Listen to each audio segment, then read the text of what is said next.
Hello दोस्तों, कैसे हैं। उम्मीद करता हूं कि आप लोग अच्छे होंगे।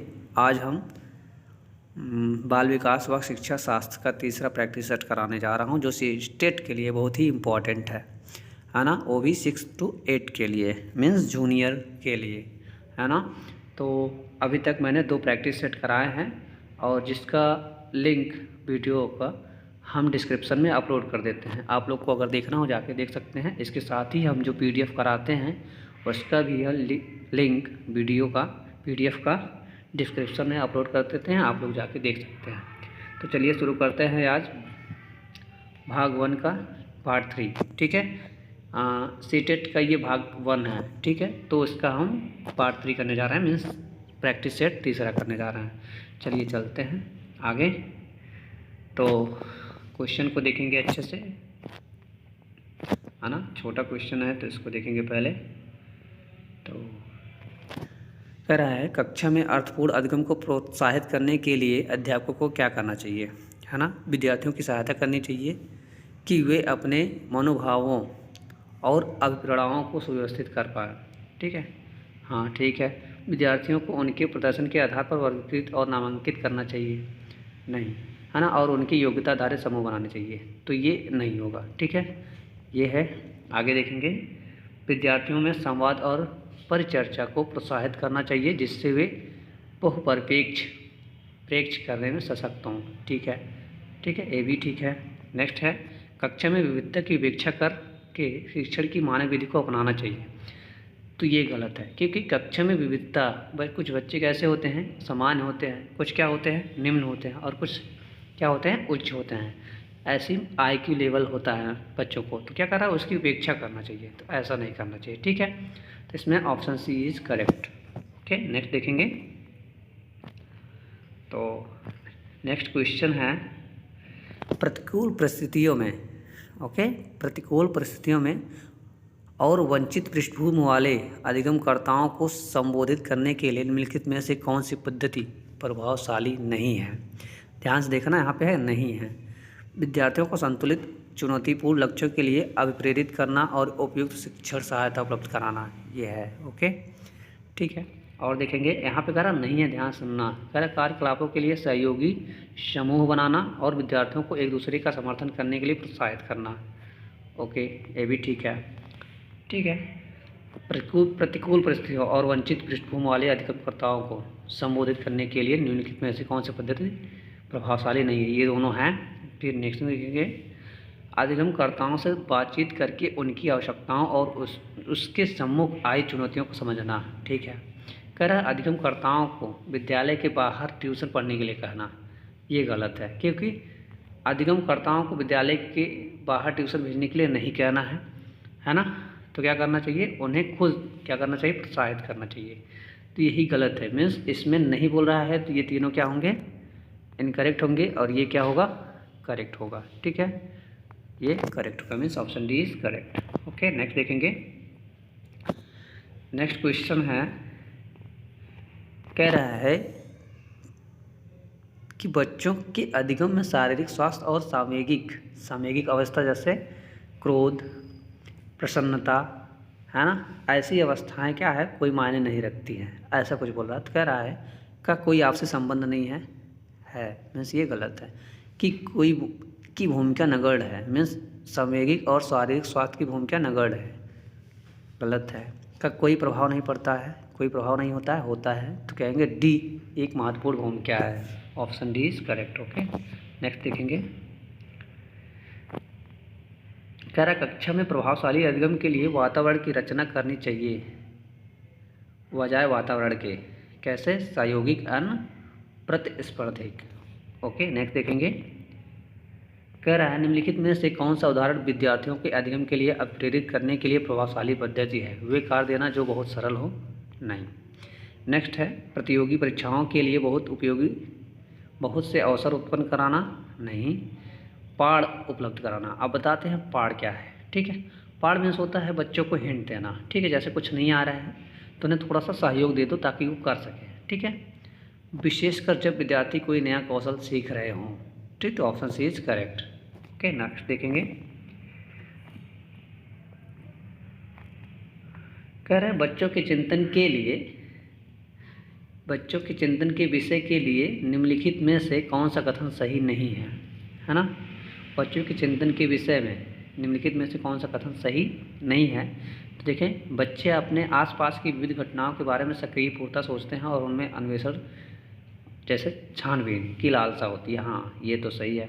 ओके, लेकिन यहाँ पे बोल रहा नहीं, बच्चे अपने आसपास की वस्तुओं को जानने के लिए जन्मजात जिज्ञासु होते हैं। ठीक है, ये भी सही है।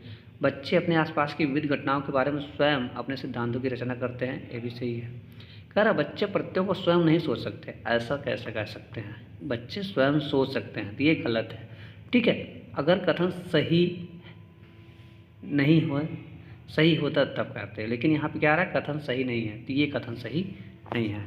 ठीक है, तो यही करेक्ट होगा, बाकी ये दोनों ये सभी इनकरेक्ट होंगे। ठीक है, नेक्स्ट देखेंगे। कह रहा है अधिगम एक डैश और प्रक्रिया है। ठीक है, तो कैसा है, जटिल और सक्रिय प्रक्रिया है। ठीक है, अधिगम एक जटिल और सक्रिय प्रक्रिया है। नेक्स्ट क्वेश्चन देखेंगे। नेक्स्ट क्वेश्चन है, अपनी कक्षा में अर्थपूर्ण अधिगम को सुसाध्य बनाने के लिए अध्यापकों को अपनी कक्षा में सामाजिक, सांस्कृतिक, धार्मिक और भाषिक विविधता को डैश चाहिए, समझना चाहिए। ठीक, यहाँ पे समझना होगा, समझना।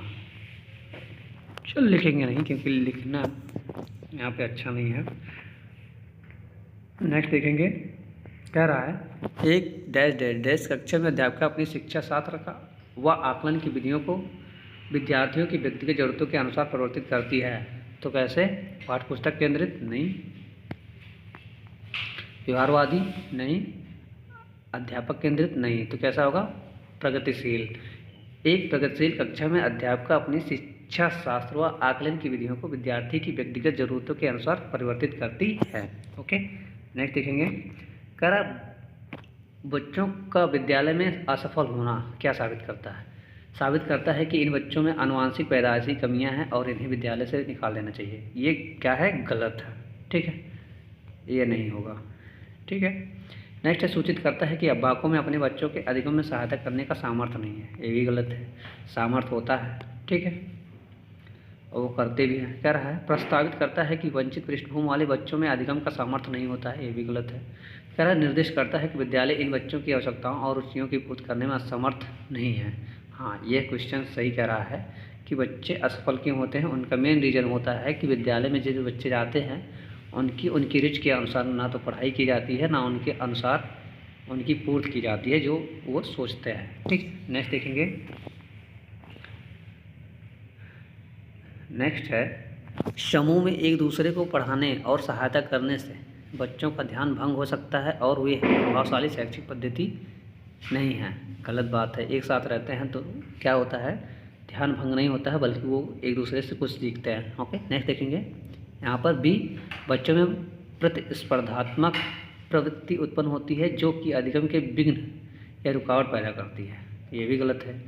हाँ, प्रतिस्पर्धात्मक जो प्रवृत्ति होती है उत्पन्न होती है, लेकिन अधिगम में विघ्न या रुकावट नहीं पैदा करती, बल्कि वो अच्छे से और सीखने की कोशिश करते हैं। ओके, कह रहा बच्चे स्वयं की चिंतन प्रक्रिया पर आक्षेप कर सकते हैं और संज्ञानात्मक क्रियाकलाप के उच्च स्तर पर पहुंच सकते हैं। तो ये option C is correct. Okay, next देखेंगे। बच्चों के सामाजिकरण में विद्यालय क्या है? तो बच्चों के सामाजिकरण में विद्यालय एक द्वितीय कारक है। अगर पूछा जाए प्राथमिक कारक कौन सा है, तो वो है परिवार। क्या है, परिवार। ओके, नेक्स्ट देखेंगे। कह रहा है निम्नलिखित में से किस मनोवैज्ञानिक ने प्रस्तावित किया है कि बच्चों का चिंतन गुणात्मक रूप से वयस्कों की अपेक्षा अलग होती है? तो किसने किया है? जीन पियाजे ने। निम्नलिखित में से किस मनोवैज्ञानिक ने प्रस्तावित किया कि बच्चों का चिंतन गुणात्मक रूप से वयस्कों की अपेक्षा अलग होती है? तो जीन पियाजे। विकास, नेक्स्ट क्वेश्चन है, विकास के विषय में निम्नलिखित में से कौन सा कथन सही है? ठीक है, विकास के विषय में। ठीक है, विकास सुरुचिपूर्ण सुव्यवस्थित समूह की अवस्थाओं में पूर्व निश्चित अनुवांशिक घटकों के कारण होता है। विकास एक सरल और एक दिशीय प्रक्रिया है। बच्चों के विकास में बहुत सी सांस्कृतिक विविधताएं होती हैं। ठीक है, तो क्या होगा, बच्चों के विकास में बहुत सी सांस्कृतिक विविधताएं होती हैं। ये ऑप्शन सी करेक्ट होगा। ठीक है। नेक्स्ट देखेंगे, कह रहा निम्नलिखित में से, यहाँ पे लेते हैं, ठीक है, निम्नलिखित में से मध्य बाल्यावस्था मीन्स 7 से 12 वर्ष की अवधि, ठीक है, मध्य बाल्यावस्था कब होती है? 7 से 12 वर्ष की अवधि होती है। का मुख्य प्रमाण चिन्ह कौन सा है? पेशी कौशल और समग्र शारीरिक विकास तेजी से विकास होता है? नहीं। वैज्ञानिक तर्क और अमूर्त रूप से सोचने की क्षमता का विकास होता है? ये भी नहीं। प्रतीकात्मक खेल का उभरना? ये भी गलत। तर्क संगत विचारों का विकास, हाँ ये होता है तर्क संगत विचारों का विकास जो कि प्राकृतिक रूप से मूर्त है। तो ऑप्शन डी इज करेक्ट। क्या होगा? ऑप्शन डी इज करेक्ट होगा। Okay, option D is correct. Next देखेंगे, कह रहा जीन पियाजे के अनुसार बच्चे अमूर्त संक्रियात्मक अवस्था में हैं तो कैसे होते हैं? संरक्षण, वर्गीकरण व श्रेणीबद्धता करने में सक्षम नहीं है, प्रतीकात्मक और सांकेतिक खेलों में भाग लेना प्रारंभ करते हैं, परिकल्पित, निगमनात्मक तर्क और प्रतिज्ञप्ति चिंतन करने में समर्थ होते हैं। तो option C is correct. Okay, option C सही है। देखेंगे नेक्स्ट, तो 17 क्वेश्चन देखेंगे। लॉरेंस कोलबर्ग के नैतिक विकास के सिद्धांत के अनुसार व्यक्ति किस अवस्था में है जब वह विश्वास करता है कि वर्तमान सामाजिक प्रणाली को सक्रियतापूर्वक बनाए रखने से धनात्मक मानवीय संबंध और सामाजिक वर्ग सुरक्षित रहता है? तो कह रहा है यंत्रिक उद्देश्य अभिविन्यास, सार्वभौमिक नैतिक सिद्धांत अभिविन्यास, दंड व आज्ञा पालन अभिविन्यास, और नेक्स्ट है सामाजिक क्रम व्यवस्था अभिविन्यास। ठीक है, तो इसमें ऑप्शन डी सही होगा जो कि यहाँ पर इरेज हो गया। ठीक है, तो वो क्या होगा? सामाजिक क्रम व्यवस्था अभिविन्यास। ठीक है, सामाजिक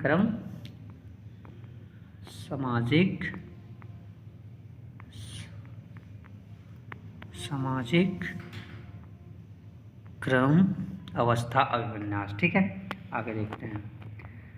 कह रहा है बाल्यावस्था की अवधि में विकास में केवल परिमाणात्मक परिवर्तन होते हैं, अनियमित और असंबद्ध होता है, धीमी गति से होता है एवं उसे मापा नहीं जा सकता, बहुस्तरीय और मिश्रित होता है। तो क्या होगा? बहुस्तरीय और मिश्रित होता है। बाल्यावस्था की अवधि में विकास जो होता है बहुस्तरीय और मिश्रित होता है। ओके, नेक्स्ट देखेंगे। तो कह रहा है निकटस्थ विकास का क्षेत्र क्या है? ठीक है, तो कहेंगे बहुत पढ़ना पड़ रहा है। ठीक है, बच्चों के वर्तमान स्तर पर स्वतंत्र प्रदर्शन और वयस्क व अधिक कौशल वाले समकक्षियों की सहायता से बच्चे द्वारा उपमार्जित किए जाने वाले प्रदर्शन के मध्य का क्षेत्र होता है। ठीक है, नेक्स्ट देखेंगे। कह रहा एक प्रगतिशील कक्षा में शिक्षण अधिगम प्रक्रिया के दौरान अधिगमकर्ताओं का मूल्यांकन कैसे किया जा सकता है? ठीक है, अभिभावकों को प्रतिपुष्टि के देने के प्रयोजन से बेहद सफल, कम सफल व असफल विद्यार्थियों को पहचानने में सहायक होता है। नहीं, ये नहीं होगा। कह रहा बेहद महत्वपूर्ण है क्योंकि वो बच्चों की समझ की जानकारी देता है और अध्यापकों को अपने शिक्षा शास्त्र पर विचार करने में सहायक होता है। तो option B is correct. Okay, next देखेंगे। हार्वर्ड गार्डनर के बहुबुद्धि सिद्धांत के अनुसार निम्नलिखित में से कौन सा जोड़ा बुद्धि के प्रकार और अंत स्थिति अनुपालन संभावना के अनुसार सही है? तो भाषिक मूर्तिकार नहीं हो सकता। ठीक है, भाषिक भाषा से रिलेटेड होगा, यहाँ मूर्तिकार है, गलत है। शारीरिक गति संवेदना, तो खिलाड़ी की शारीरिक गति से ही रिलेट करेगा। स्थानिक मनोवैज्ञानिक नहीं हो सकता। अंतर्वैयक्तिक विक्रेता, ये भी नहीं हो सकता। तो option B is correct. Okay, next देखेंगे। लेव वाइगोत्स्की के अनुसार बच्चों का संज्ञानात्मक विकास चरणों में होता है। स्कीमा के परिपक्वता में बच्चों में संज्ञानात्मक विकास अग्रसर होता है। बच्चों के संज्ञानात्मक विकास में भाषा की एक महत्वपूर्ण भूमिका होती है। Option C is correct. Okay, next देखेंगे। बाल केंद्रित कक्षा में क्या होता है? बाल केंद्रित, अब बताते हैं बाल केंद्रित क्या होता है। ठीक है, बाल केंद्रित क्या होता है? जब बच्चों की पूरी बात को ध्यान से सुनी जाती है और उसके उत्तर के तौर पर कुछ आंसर दिए जाते हैं। ठीक है, मीन्स कुछ दिए जाते हैं, जैसे क्वेश्चन उसने बच्चे ने पूछा और अध्यापक ने उसका जवाब दिया। ठीक है, ऐसा नहीं। और अध्यापक केंद्रित क्या होता है? मीन्स शिक्षक केंद्रित क्या होता है? तो शिक्षक पढ़ाएगा और बच्चे जो होता है वो निष्क्रिय होता होकर केवल सुनेगा, ना तो क्वेश्चन कर सकता है ना उसका आंसर मिल सकता है। ठीक है, अगर कुछ पूछता है तो बच्चों को दंडित किया जाता है, ये होता है। ठीक, तो इसमें होगा ऑप्शन, ठीक है, ऑप्शन बी। नेक्स्ट देखेंगे, किस मनोवैज्ञानिक के अनुसार बच्चों के संज्ञानात्मक विकास में सांस्कृतिक उपकरण एक महत्वपूर्ण भूमिका निभाते हैं? ठीक है, किस मनोवैज्ञानिक के अनुसार? तो किसके अनुसार? लेव वाइगोत्स्की के अनुसार। ओके, नेक्स्ट देखेंगे, कक्षा में सभी लिंगों में जेंडर रूढ़वादिता कम करने का और विकास के विस्तार की संभावनाओं को बढ़ाने के लिए प्रभावशाली पद्धति कौन सी है? तो देखेंगे यहाँ पर कह रहा है एक ही लिंग की युक्तक का समूह बनाना, नहीं, क्रियाकलाप के लिए मिश्रित लिंग समूह बनाना और विचार विमर्श को प्रोत्साहित करना। तो option B is correct. Okay, next देखेंगे, कह रहा अध्यापकों को कक्षा में बहुभाषीयता को डैश डैश डैश समझना चाहिए। क्या समझना चाहिए? एक गुण और एक साधन। ठीक है, नेक्स्ट देखेंगे, कह रहा प्रतिभाशाली और सृजनात्मक बच्चों की आवश्यकताओं को किस प्रकार संबोधित किया जा सकता है? प्रश्न हल करने के लिए विशिष्ट निर्देश उपलब्ध कराकर, रटने पर आधारित परीक्षा देकर, चुनौतीपूर्ण कार्य और निरस्तता दूर करने के लिए क्रियाकलाप देकर। तो option C correct. Okay, next देखेंगे, करा पठन वैकल्य बच्चों की पहचान किस प्रकार की जा सकती है? तो उसके पढ़ने और लिखने की कौशलता के विश्लेषण से, उनकी जटिल व उच्च स्तरीय समस्याओं को हल करने की क्षमता के आकलन से, उनके सामाजिक एवं सांस्कृतिक संदर्भ को जानकर। तो ऑप्शन सी करेक्ट। नेक्स्ट देखेंगे, आंशिक दृष्टि वाले विद्यार्थियों के लिए निम्नलिखित में से कौन सी अधिगम सामग्री उपयुक्त नहीं है? बोलती पुस्तकें, स्पर्शी सूचना पट, ये सही है, मीन्स करेक्ट है। ठीक है, कह रहा है यहाँ पे सामग्री उपयुक्त नहीं है, मीन्स ये उपयुक्त है ना। छोटी मुद्रा वाली कार शीट, जो छोटी मुद्रा वाली कार शीट होती है वो, ठीक है, आंशिक दृष्टि वाले विद्यार्थियों के लिए ये उपयुक्त नहीं होती है। ओके, समावेशी शिक्षा के पीछे अंतर्निहित विचार है। तो अब देखें समावेशी शिक्षा क्या होती है। समावेशी शिक्षा में ऐसे जैसे विभिन्नताएं होती हैं ना। बच्चे कितने प्रकार के होते हैं? 3 प्रकार के, एक उच्च होते हैं, निम्न होते हैं और सामान्य होते हैं। तो पहला कौन होता है? सामान्य होता है। तो समावेशी शिक्षा में सभी को ध्यान में रखा जाता है। ठीक है, उच्च